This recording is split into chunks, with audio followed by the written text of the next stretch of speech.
स्वागत है आपका टैलेंट शो नंबर 16 में। आज के हमारे टैलेंटेड बॉय है मिस्टर सक्षम, जो कि विवेकानंद के बारे में बोलेंगे। जैसा कि हम जानते हैं कि विवेकानंद साधारण नहीं असाधारण प्रतिभा के धनी थे और उन्होंने कहा है, उठो जागो और तब तक नहीं रुको जब तक तेरा। तो आज क्या कहते हैं सक्षम, इन्हीं की जुबानी। स्वागत है सक्षम। बहुत अच्छा। आज इस तरह से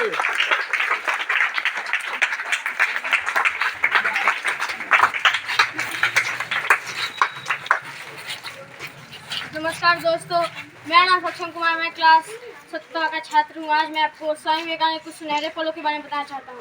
उठो जागो और तब तक नहीं रुको जब तक तुम्हारा लक्ष्य प्राप्त न हो जाए। यह स्वामी विवेकानंद का एक उक्ति थी, एक कथन था। स्वामी विवेकानंद कलकत्ता के प्रसिद्ध संत श्री रामकृष्ण परमहंस के शिष्य थे।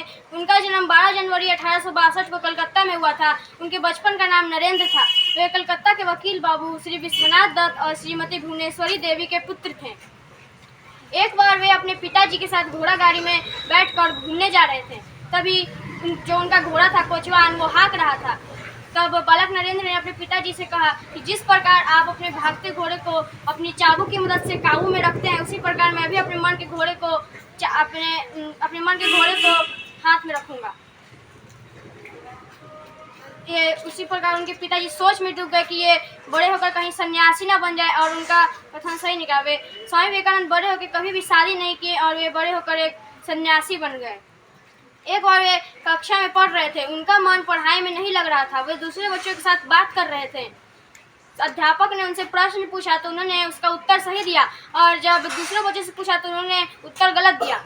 तो अध्यापक ने सभी को बेंच के ऊपर खड़ा कर दिया और फिर स्वामी विवेकानंद भी खड़े हो गए। जब उनसे पूछा गया कि आप बेंच के ऊपर खड़े क्यों हो गए, तो उन्होंने कहा कि क्योंकि मैं सही बच्चों के साथ बात कर रहा था, उनका मन पढ़ाई में नहीं लग रहा था, इसीलिए मैं भी गलती मेरी भी है, मैं भी अपनी बेंच के ऊपर खड़ा होऊंगा। अध्यापक ने कहा, जो व्यक्ति अपनी गलती स्वीकार करता है वो एक दिन बड़ा होकर बहुत बड़ा आदमी बनता है।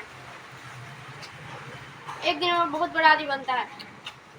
जब वे अमेरिका के शिकागो शहर में लेक्चर देने जा रहे थे तो उनको रास्ते में एक औरत मिली। औरत स्वामी विवेकानंद को देखते ही बहुत पसंद करने लगी। जब महिला ने स्वामी विवेकानंद से कहा कि मुझे भी आपके जैसा ही एक पुत्र चाहिए, तो उन्होंने कहा कि मैं इसकी कोई गारंटी नहीं ले सकता कि आपको मेरे जैसा ही पुत्र मिले। आप मुझे ही अपना पुत्र बना लीजिए, मैं आपको अपनी माता के रूप में स्वीकार कर लूँगा। फिर उसके बाद 4 जुलाई 1703 में उनका देहांत हो गया। उनके शरीर में कुल 39 रोग थे, इसी कारण उनका स्वर्गवास हो गया। शुक्रिया।